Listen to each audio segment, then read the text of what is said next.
ജോഷില, ആ സ്ത്രീ എത്രയോ നാളായി പത്മജ മാധ്യമങ്ങൾക്ക് മുന്നിൽ, കോൺഗ്രസ് നേതാക്കൾക്ക് മുന്നിൽ നിരന്തരമായി പറയുന്നു, ഞങ്ങൾക്ക് ജീവിക്കാൻ കഴിയുന്നതിൽ അത്രമാത്രം ബാധ്യത ഓരോ ബാങ്കുകളിലും ഉണ്ട്, ആ കടബാധ്യത തീർത്ത് ഞങ്ങളെ ഒന്ന് രക്ഷിച്ചു തരണം. അത്രമാത്രമേ അവർ ആവശ്യപ്പെടുന്നുള്ളൂ.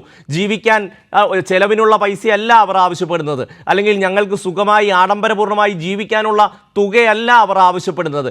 ആ കോൺഗ്രസ് പാർട്ടിക്ക് വേണ്ടി പിതാവ് NM വിജയൻ വരുത്തിയ അല്ലെങ്കിൽ മറ്റുള്ളവർക്ക് വേണ്ടി ഉണ്ടാക്കിയ കടബാധ്യതകൾ തീർത്തു തരണമെന്ന് മാത്രമല്ലേ അവർ ആവശ്യപ്പെടുന്നുള്ളൂ. അതുപോലും പരിഗണിക്കാൻ കേരളത്തിലെ കോൺഗ്രസ് നേതൃത്വത്തിന് കഴിയുന്നില്ല. ജോഷില, തീർച്ചയായും ഷമ്മി, പത്മജിയുടെ മകൻ തന്നെ ഞങ്ങളോട് ചോദിച്ച ഒരു ചോദ്യമുണ്ട്. ഞങ്ങൾ എങ്ങനെ ജീവിക്കും എന്നുള്ളതാണ്. മര്യാദയ്ക്ക് ജീവിച്ചുകൊണ്ടിരുന്ന ഒരു കുടുംബമാണ് ഇങ്ങനെ ഒരു കടക്കണിയിൽപ്പെട്ടിരിക്കുന്നത്. ഇതൊക്കെ തന്നെ പത്മജി അച്ഛൻ ഉണ്ടാക്കി വെച്ച കടബാധ്യതയാണ്.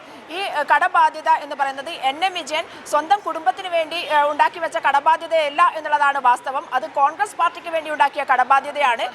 കോൺഗ്രസ് തൊഴിൽ നൽകാം എന്ന് പറഞ്ഞുകൊണ്ട് പലർക്കും തൊഴിൽ വാഗ്ദാനം ചെയ്ത് വാങ്ങിച്ച തുക അത് തിരിച്ചു കൊടുക്കാൻ, തൊഴിൽ കൊടുക്കാതിരുന്ന സാഹചര്യത്തിൽ തിരിച്ചു കൊടുക്കാൻ വേണ്ടി NM വിജയൻ ബാങ്കിൽ പോലും സ്വന്തം ആധാരം പണയപ്പെടുത്തി എടുത്ത തുകയാണ് ഇത്തരത്തിൽ 2.5 കോടിയിലധികം തുക കടബാധ്യതയിലേക്ക് പോകാനുള്ള കാരണം എന്നുള്ളത് പത്മജി അടക്കം ഇന്നലെ മാധ്യമങ്ങളോട് തുറന്നു പറഞ്ഞതാണ്. ഇതുവരെ സഹായിച്ചില്ല. കഴിഞ്ഞ ജൂലൈ 30-ാം തീയതി എല്ലാ കടബാധ്യതകളും തീർക്കുമെന്ന് MLA ആയ T സിദ്ദിഖ് കരാർ എഴുതി ഒപ്പിട്ടതാണ്.